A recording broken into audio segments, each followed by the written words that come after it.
Hi,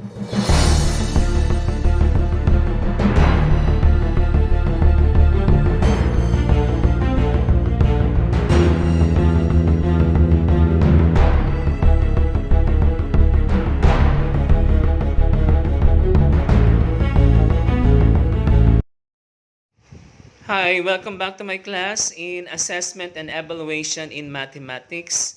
For today, we will talk about principles for classroom assessment, mathematical literacy, mathematical competencies, and the three levels of mathematical competencies, and mathematization. Principles are generally accepted fundamental truth, and these principles form the basis for constructing an assessment and designing and constructing an assessment system. These principles form a checklist for teachers who take their classroom assessment seriously. But the journey from principles to practice can actually be long.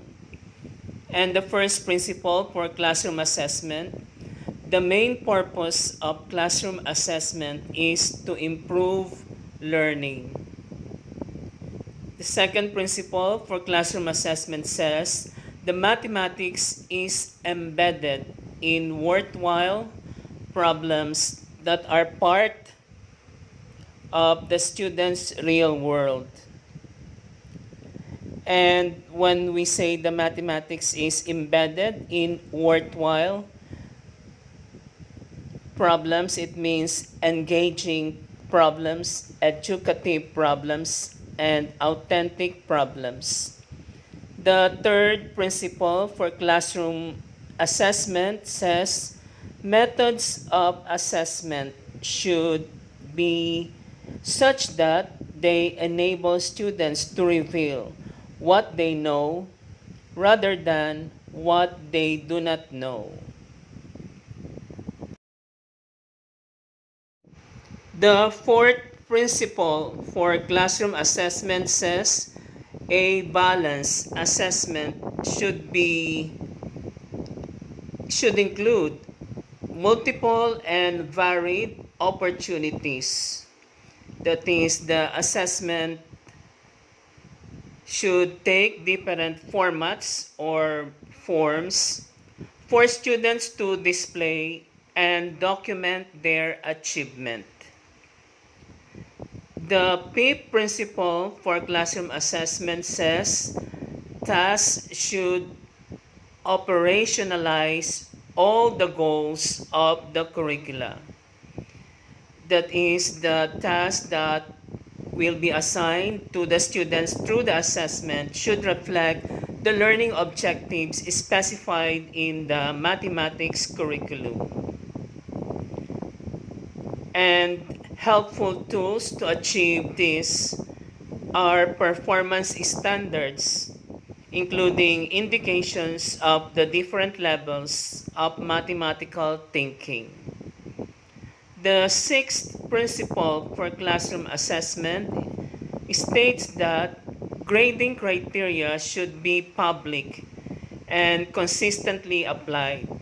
That is, the way that the output of the assessment will be graded should be made known to the students, be explained to the students. The students should know how they will be graded, and should include examples of earlier grading showing exemplary work and work that is less than exemplary. That is, when explaining the criteria for grading, the teacher should show examples of works that have been graded, examples of exemplary work, and examples of works that are less than exemplary. The seventh principle for classroom assessment states that the assessment process, including scoring and grading, should be open to students. That is, if any of the students have question about the scoring and the grading of their works, the teacher should be open enough and willing enough to explain how the scores were assigned or how their works were graded. And in such cases, a rubric may be very helpful for explaining the scoring to the students. The eighth principle for classroom assessment states that students should have opportunities to receive genuine feedback on their work.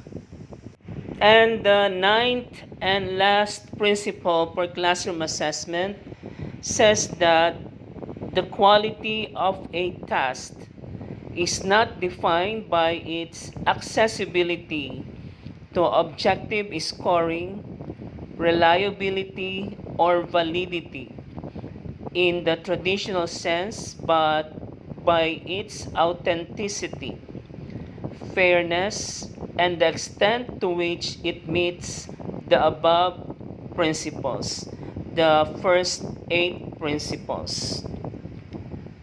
In this list of nine principles, you may have noticed that the content was mentioned in different ways, in relevant way or real world mathematics, and at several levels of mathematical thinking and reasoning. Because our goal for mathematics education is to enable individuals or students to deal with the mathematics involved in real world problems.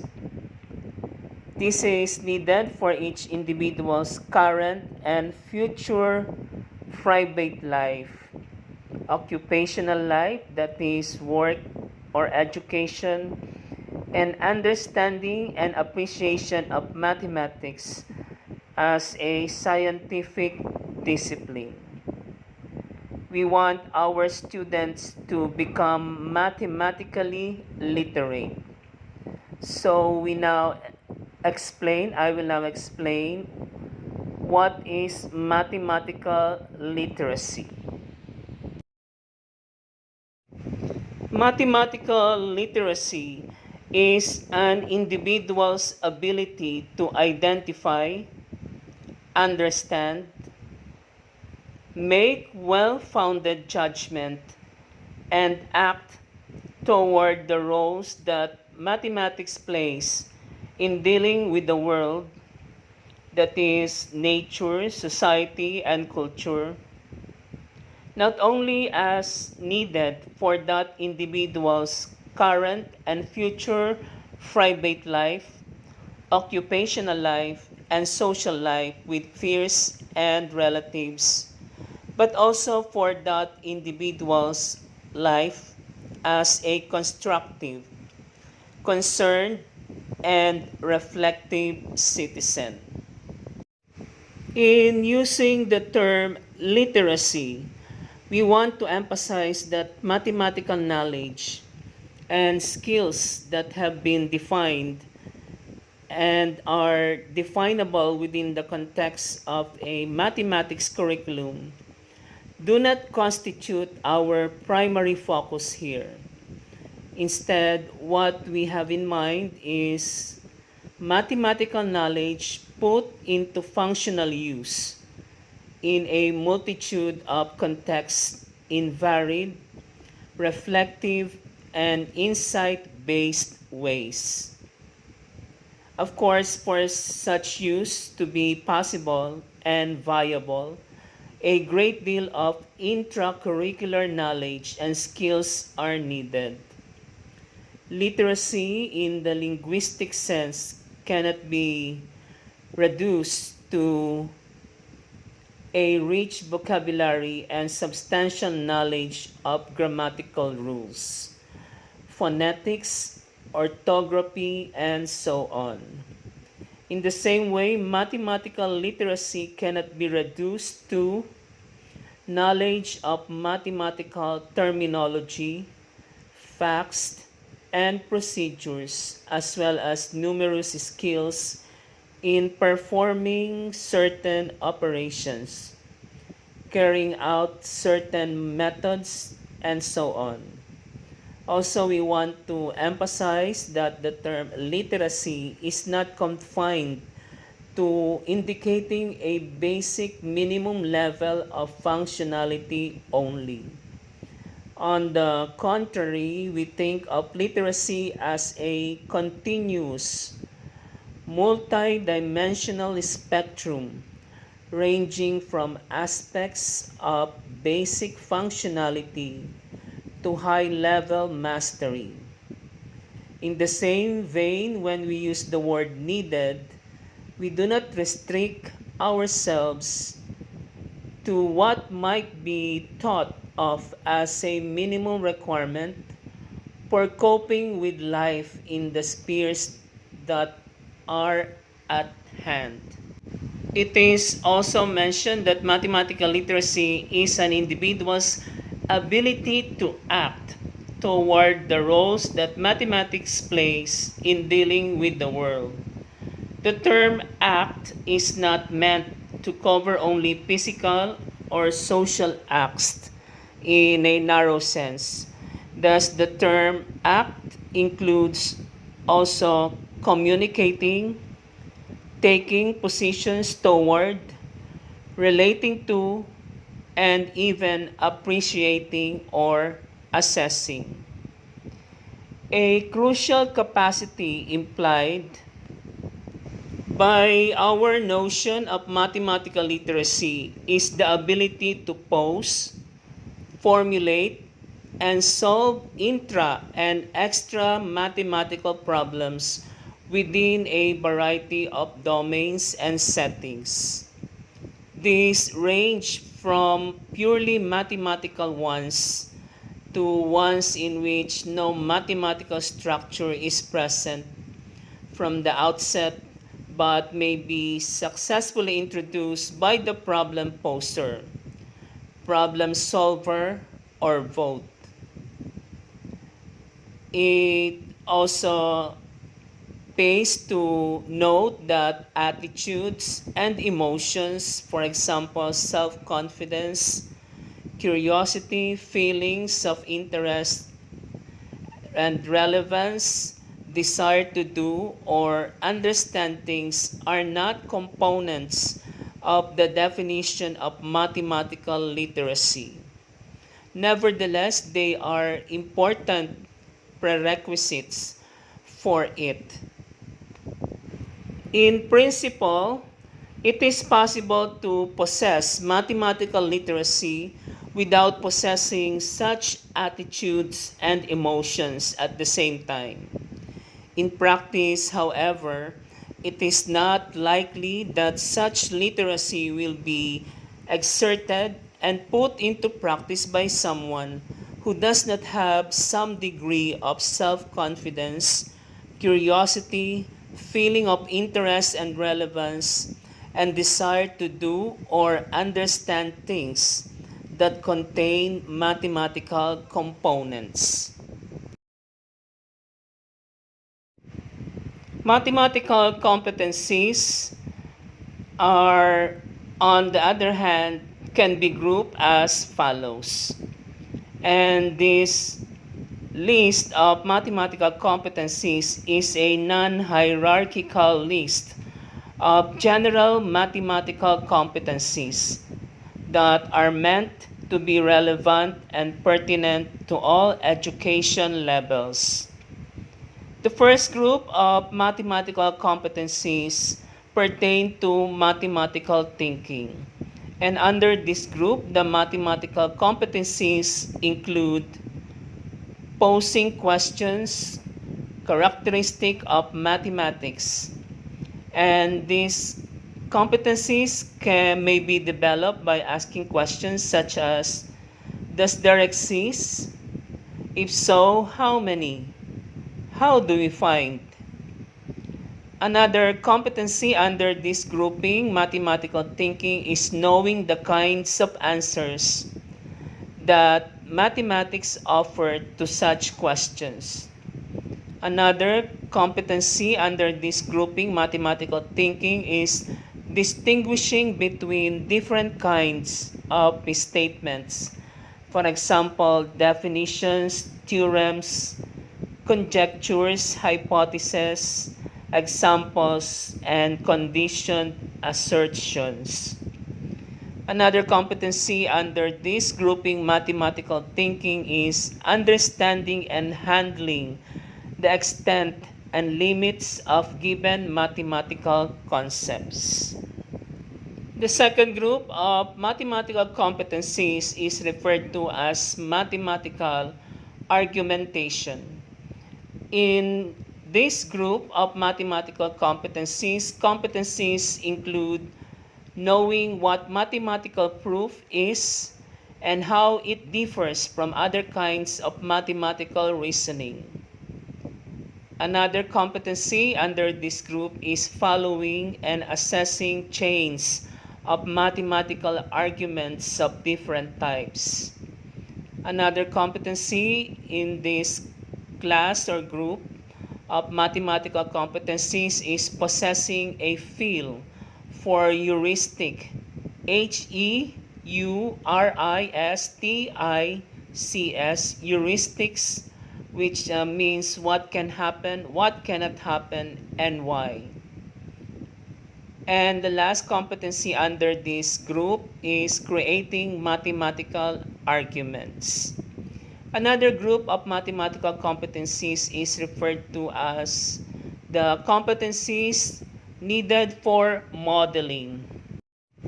The competencies included under this group of mathematical competencies referred to as modeling are structuring the field or situation to be modeled. Number 2, mathematizing, that is translating from reality to mathematics. Later on we will define mathematization. Number 3, demathematizing, that is interpreting mathematical models in terms of reality. Number 4, tackling the model, that is working within the mathematics domain. 5, validating the model. 6th, reflecting, analyzing, offering critique of models and model results. And next competency, communicating about the model and its results, including the limitations of such results. And last competency under this group of mathematical competencies, monitoring and control of the modeling process. For the category of mathematical competencies under problem posing and solving, the competencies included under this grouping are posing, formulating, and making precise different kinds of mathematical problems. For example, pure, applied, open-ended, closed problems. Another competency under this group of mathematical competencies, problem posing and solving, is solving different kinds of mathematical problems in a variety of ways.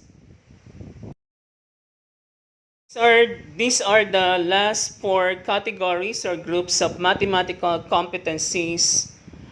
Representation is a group of mathematical competencies, symbols and formal language, communication, and aids and tools.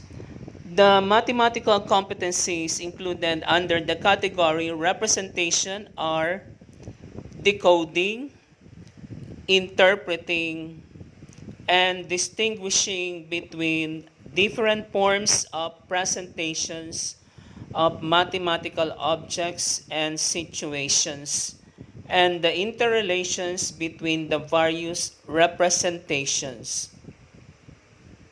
Another competency under this group representation is choosing and switching. between different forms of representation according to situation and purpose. For the category of mathematical competencies, symbols, and formal language, the mathematical competencies included in this group are decoding and interpreting symbolic and formal language and understanding its relations to natural language. Another competency is translating from natural language to symbolic or formal language, that is, the language of mathematics that uses symbols, equations, and variables. And the third competency under this group, symbols and formal language, is handling statements and expressions that contain symbols and formula.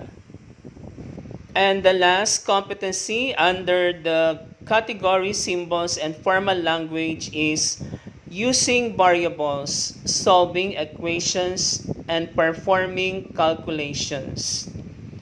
The mathematical competencies included in the category communication are: number one, expressing oneself in a variety of ways on matters with mathematical components, in oral as well as in written form.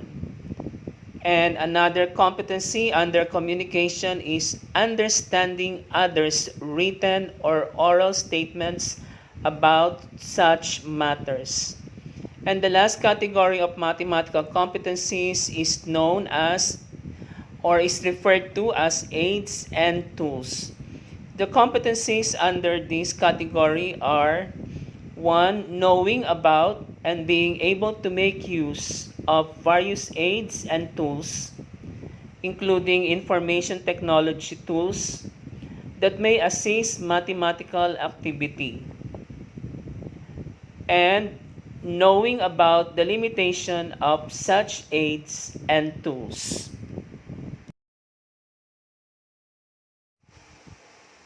In many cases, it is impossible or not practical to construct test items that will assess all the mathematical competencies mentioned earlier individually. Because in real life, when doing real mathematics, it is necessary to draw simultaneously upon many of those mathematical skills or mathematical competencies.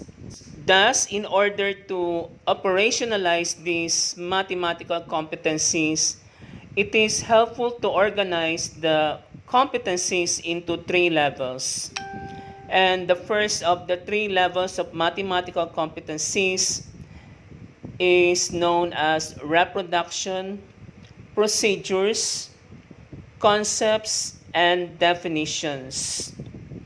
At this first level, we deal with the matter dealt with in many standardized tests, as well as in comparative, international studies, and operationalized mainly in multiple choice format.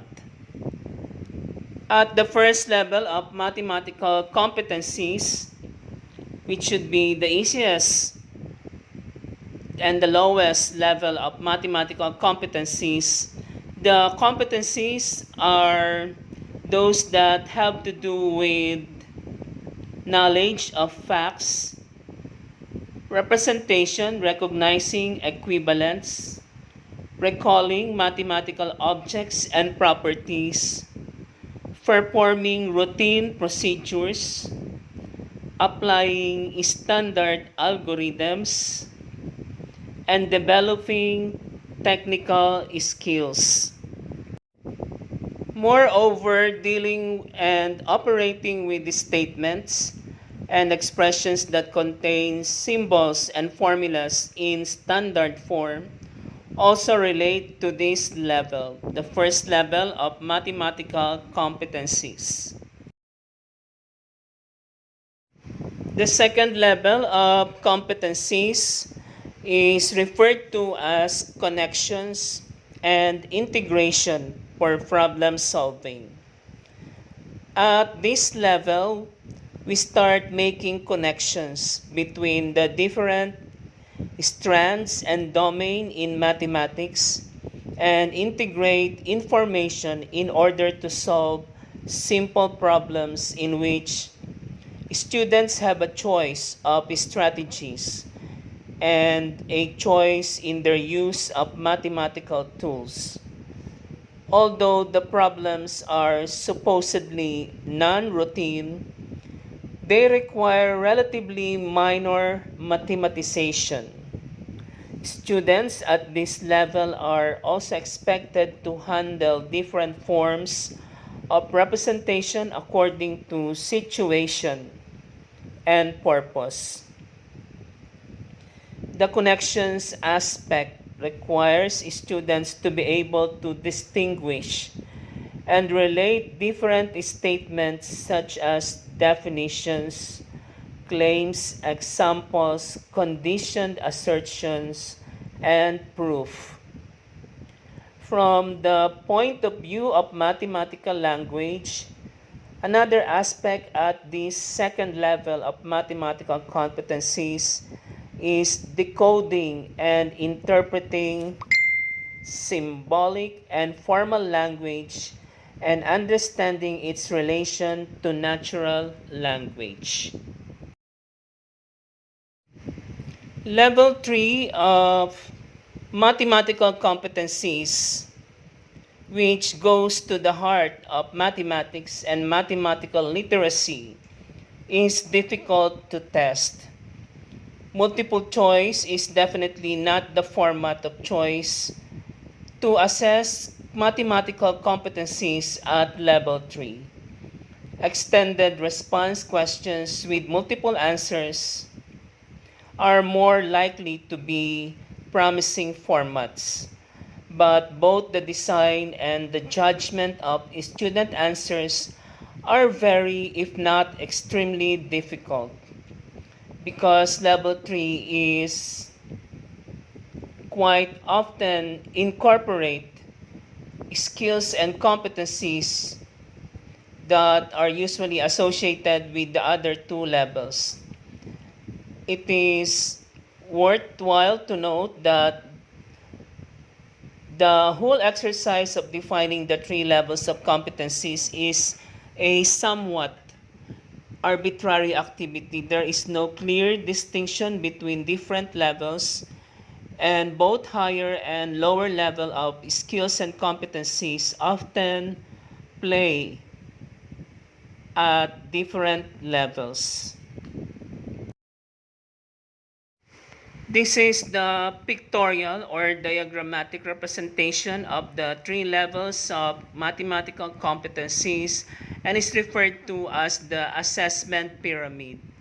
This implies that assessment of mathematical competency should start at the lowest level, level 1, known as reproduction.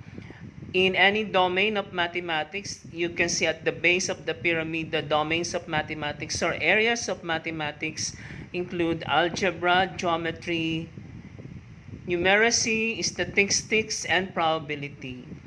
And the questions for assessment to assess the mathematical competencies in these domains of mathematics, which is also shown at the bottom of the base, at the base of the pyramid, the question posed should vary from easy to difficult. And at the second level or higher level of assessment, competencies at the second level are assessed. And as you can see in this diagram, at the second level, the students now should be able to make connections between and among the mathematical concepts learned at the first level. And they should be able to apply the definitions and concepts to different contexts. At the highest level, known as analysis, the students are assessed for higher ordered mathematical competencies, including the skill for analysis. This assessment pyramid has actually three dimensions or aspects, and they can also be seen in the diagram. The first dimension is the content or domains of mathematics. The second dimension of the assessment pyramid is the three levels of mathematical thinking and understanding. And the third dimension or aspect of this assessment pyramid is the level of difficulty of the questions posed, ranging from simple to complex, from easy to difficult. The dimensions are not meant to be orthogonal, and the pyramid is meant to give a fair visual image of the relative number of items required to represent a student's understanding of mathematics. That is, as you go from the first level of mathematical competencies to the third and highest level of mathematical competencies, the number of questions posed is decreasing, but are becoming more challenging for the students to assess their higher ordered mathematical skills and competencies. Hence, because we need only simple items for the lower levels, we can use more of them in a short amount of time. For the higher levels, we need only a few items because it will take some time for students to solve the problem at this level or the third highest level. The easy to difficult dimension can be interchanged with a dimension that ranges from informal to formal. All assessment questions can be located in the pyramid according to the following. 1. The level of thinking called for. 2. Mathematical content or big ideas domain. And 3. Degree of difficulty. Because assessment needs to measure and describe a student's growth in all domains of mathematics and at all three levels of thinking, questions in a complete assessment program should fill the pyramid. There should be questions at all levels of thinking of varying degrees of difficulty and in all content domains. Essential to mathematical literacy is the ability to mathematize a problem. This process of mathematization will therefore be described now. What is mathematization?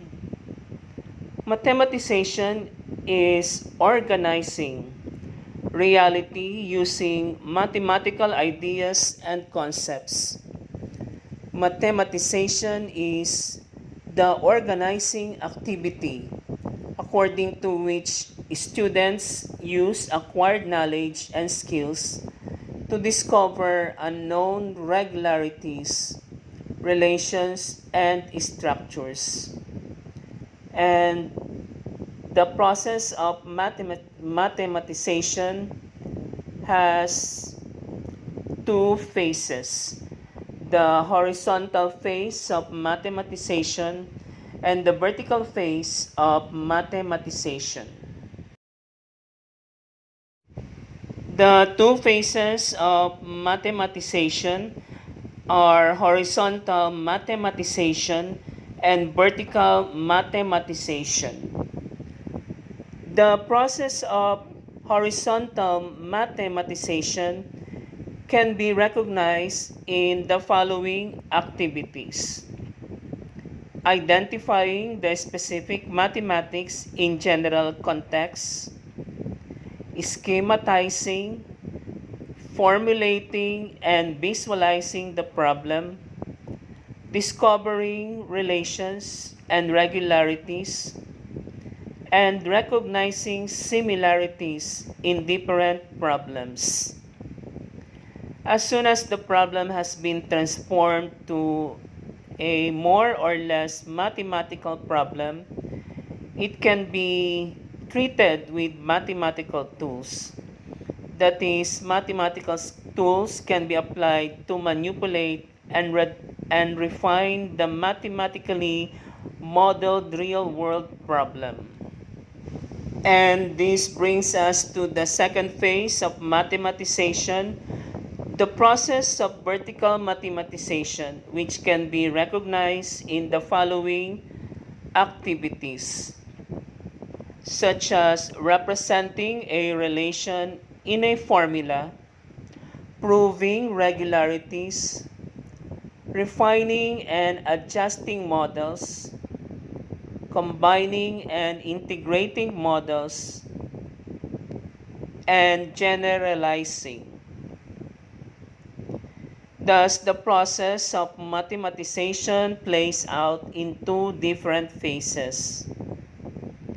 Again, the first is horizontal mathematization, the process of going from the real world to the mathematical world. And the second phase is vertical mathematization, which involves working on the problem within the mathematical world, developing mathematical tools in order to solve the problem. Reflecting on the solution with respect to the original problem is an essential step in the process of mathematization that quite often does not receive proper attention. One can argue that mathematization plays out in all competency classes because in any contextualized problem, one has to identify the relevant mathematics. The varying complexity of mathematization is reflected in the following examples. Example 1. A class has 28 students. The ratio of girls to boys is 4:3. How many girls are in the class? This problem is meant to assess the mathematical competencies of students at the second level. And this problem requires simple mathematization. Another example, in a certain county, the national defense budget is 30 million pesos for 1980. The budget for that year is 500 million pesos. The following year, the defense budget is 35 million pesos, while the total budget is 605 million pesos. Inflation during that period covered by the two budgets amounted to 10%. A. You are invited to give a lecture for a pacifist society. You intend to explain that the defense budget decreased over this period. Explain how you could do this. B. You are invited to lecture to a military academy. You intend to explain that the defense budget increased over this period. Explain how you would do this. Our second example is an example of a problem that is meant to assess mathematical competencies of students at the highest level or third level of mathematical competencies. And the second example or second problem requires more complex mathematization. And that completes our lesson for today on principles for classroom assessment, mathematical literacy, mathematical competencies, and the three levels of mathematical competencies, the assessment pyramid, mathematization, and the two phases of mathematization, the horizontal mathematization and vertical mathematization. Thank you for joining me in my class today in assessment and evaluation in mathematics.